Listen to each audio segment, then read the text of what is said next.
পিডিস math ক্লাসে সকলকে স্বাগত। আশা করি তোমরা সকলেই ভালো আছো। সবার জোরদার প্রিপারেশন চলছে। ক্লাস 9-এর ছাত্রছাত্রীরা থার্ড সামিটিভ পরীক্ষার ভৌত বিজ্ঞানের সাজেশনের জন্য রিকোয়েস্ট করেছিল, তাই আজ আমি নবম শ্রেণীর থার্ড ইউনিট টেস্টের ভৌত বিজ্ঞানের সাজেশন নিয়ে আলোচনা করব। এই সাজেশনটা তোমরা যদি ফলো করতে পারো তাহলে তোমরা সব কোশ্চেন কমন পাবে। আমি বিগত কয়েক বছরের প্রশ্নপত্রগুলি অ্যানালিসিস করে এই সাজেশনটা তৈরি করেছি, তাই তোমরা এইগুলো ভালো করে পড়তে পারলে কমন পাবে। এবার মূল আলোচনায় আসি। নবম শ্রেণীর ভৌত বিজ্ঞানের সাজেশন নিয়ে আলোচনা করছি। 1 নম্বর সাজেশনটা আছে ভালো তুলাযন্ত্রের প্রয়োজনীয় দুটি গুণ উল্লেখ করো। 2 নম্বর আছে আলোকবর্ষ বলতে কী বুঝো, এটি মৌলিক একক না লব্ধ একক। 3 নম্বর কোশ্চেন আছে পিতলের ইয়ং গুণাঙ্ক 9.8 × 10⁻11 ডাইন/সেমি স্কয়ার বলতে কী বুঝো। আর 4 নম্বর কোশ্চেন আছে প্লবতা কাকে বলে। 5 নম্বর কোশ্চেন আছে স্থির অবস্থায় একটি বস্তুর উপর বল প্রয়োগ করলে বস্তুটি 8 সেমি/সেকেন্ড স্কয়ার সমত্বরণে চলতে থাকে। 12 সেকেন্ড পরে বস্তুটিতে চূড়ান্ত বেগ কত হবে নির্ণয় করো। 6 নম্বর কোশ্চেন আছে বায়ুশূন্য স্থানে পাখি উঠতে পারে না কেন। 7 নম্বর আছে কার্য কাকে বলে, উদাহরণ দাও। এখানে একটা কোশ্চেন আছে কার্যহীন বল বলতে কী বোঝো, তার একটা উদাহরণ, এটাও খুব ইম্পর্টেন্ট। 8 নম্বর কোশ্চেন আছে জুল ও আর্গের মধ্যে সম্পর্ক নির্ণয় করো। 9 নম্বর কোশ্চেন আছে সুরযুক্ত শব্দের 3টি বৈশিষ্ট্য লেখো। 10 নম্বর কোশ্চেন দ্বিমাত্রিক শব্দের প্রতিধ্বনি শুনতে গেলে শ্রোতা ও প্রতিফলকের দূরত্ব সর্বনিম্ন কত হতে হবে তা নির্ণয় করো, যেখানে বলা আছে শব্দের বেগ 350 মিটার/সেকেন্ড। এরপরে 11 নম্বর কোশ্চেন আছে ক্যালোরিমিতির মূল নীতিটি লেখো। এটা একটা মোস্ট ইম্পর্টেন্ট কোশ্চেন, অনেকবার পরীক্ষায় এসেছে। 12 নম্বর কোশ্চেন আছে তাপের যান্ত্রিক তুল্যাঙ্ক কি, এর মান লেখো। 13 নম্বর কোশ্চেন রাদারফোর্ডের পরমাণু মডেলের দুটি ত্রুটি লেখো। 14 নম্বর কোশ্চেন 1 মোলের সংজ্ঞা দাও। 15 নম্বর কোশ্চেন অতিরিক্ত দ্রবণ কাকে বলে। 16 নম্বর কোশ্চেন HCl-কে কীভাবে শনাক্ত করবে তার রাসায়নিক বিক্রিয়া সহ লেখাও।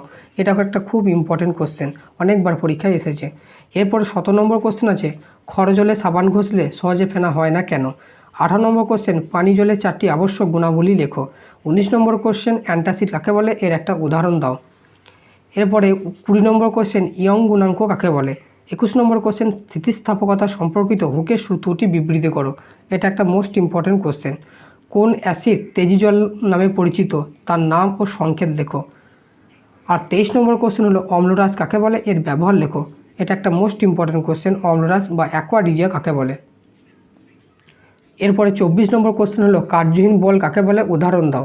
25 নম্বর কোশ্চেন অ্যাভোগাড্রো সংখ্যার মান ও একক লেখো।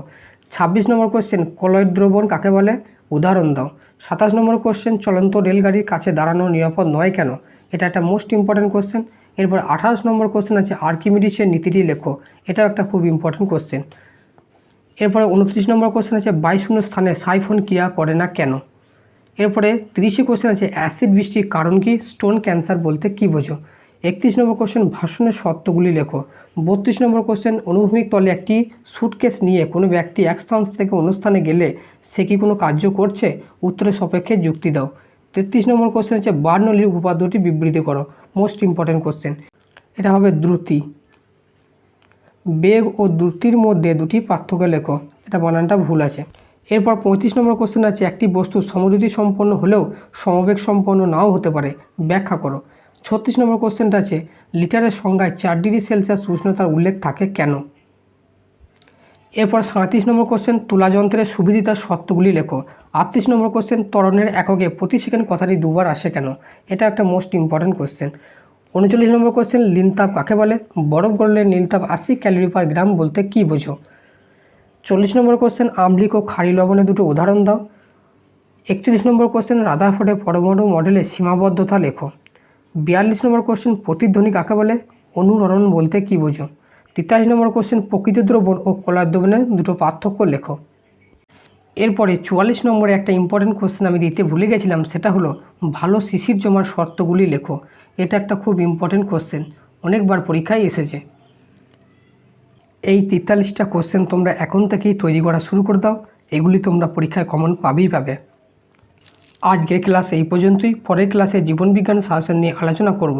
ভিডিওটি ভালো লাগলে চ্যানেলটিকে সাবস্ক্রাইব করে দেবে, সাথে নোটিফিকেশনটা অন করে রাখবে যাতে সবার আগে ভিডিও পৌঁছে যায়।